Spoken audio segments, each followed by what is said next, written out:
जय जय जय शिव शंकर भोलेनाथ। हर हर महादेव, हर हर महादेव, हर हर महादेव। जय शिव शंकर भोलेनाथ। महाराज हिमाचल की आज्ञा से उनके दो सेवक श्री सदाशिव जी महाराज को पकड़ने के लिए आगे बढ़े, लेकिन श्री सदाशिव जी महाराज के तेज के कारण वह उन तक न पहुंच सके। सेवकों की वह दशा देखकर महाराज हिमाचल अपने मन में विचार करने लगे एवं जब उन्होंने आंख उठाकर योगी जी की तरफ देखा तो उनको श्री सदाशिव जी महाराज भगवान विष्णु जी रूप मालूम हुए। वह चतुर्भुज रूप धारण किए, शीश पर मुकुट, कानों में कुंडल और पीत वस्त्र धारण किए हुए अतीव सुंदर प्रतीत हो रहे थे। क्षण भर के पश्चात हिमाचल ने भगवान श्री सदाशिव जी महाराज का वह स्वरूप दो भुजा वाला दिखाई देने लगा। उस समय अपने हाथों की मुरली धारण किए हुए थे।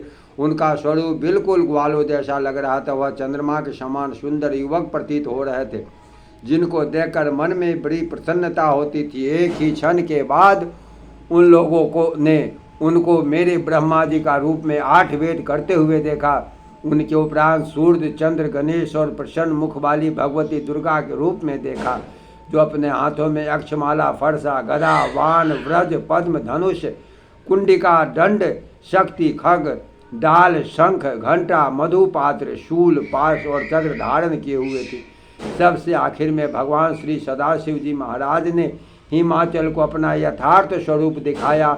उस समय उनके मस्तक पर जटाएं शोभित थी, गंगा की धारा बह रही थी। वह चंद्रमा के समान सुंदर मूरत तथा शुक्र की भांति नाक, सुंदर ओठ, कंठ में श्याम लला लिए हुए विष की 3 रेखाएं, लालिमा लिए हुए नेत्र, उत्तम कटी, सुंदर पेट, कमल के समान नितंब, अनुपम नाखून तथा अंग अंग से करोड़ों कामदेव की शोभा टपक रही थी।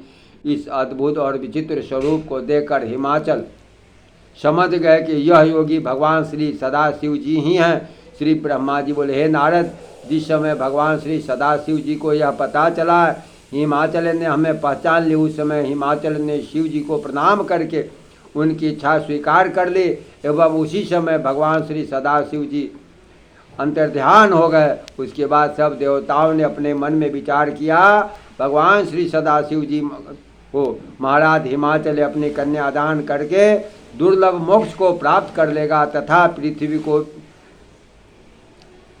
को भी त्याग देगा तथा उसके पृथ्वी को त्याग देने से पृथ्वी निश्चय ही रत्नों से खाली हो जाएगी।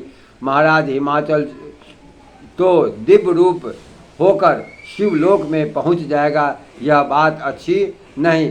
इस तरह से विचार करके सभी देवता गुरु बृहस्पति जी के पास गए एवं उन्हें महाराज हिमाचल के पास जाकर भेजा। भगवान श्री सदाशिव जी महाराज की निंदा के लिए उकसाने लगे। देवताओं ने अपने गुरु श्री बृहस्पति जी महाराज से कहा, हे गुरुदेव, इस समय मेनका तथा हिमाचल ने भगवान सदाशिव जी को सबसे बड़ा समझ लिया है, इसलिए आप जाकर कोई ऐसा उपाय करो जिससे गिरजा तथा भगवान श्री सदाशिव जी महाराज का विवाह न होने पाए।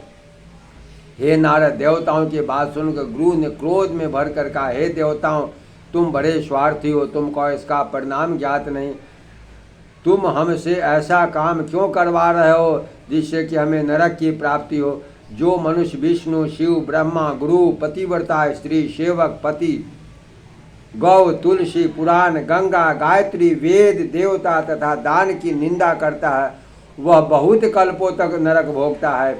इसलिए मैं हिमाचल के पास जाकर गिरजा के विवाह की मना नहीं कर सकता। तुम ब्रह्म के पास जाकर उनसे सहायता मांगो, वह सप्त ऋषि हिमाचल को समझा देंगे। भगवान सदाशिव जी महाराज के अतिरिक्त पार्वती को और कोई प्राप्त नहीं कर सकता। प्रेम से बोलिए शंकर भगवान की जय, माता पार्वती की जय, बाबा बैजनाथ की जय। हर हर महादेव, हर हर महादेव। जय शिव शंकर भोलेनाथ। जय बाबा बैजनाथ, जय बाबा बैजनाथ। सत्य सनातन धर्म की जय।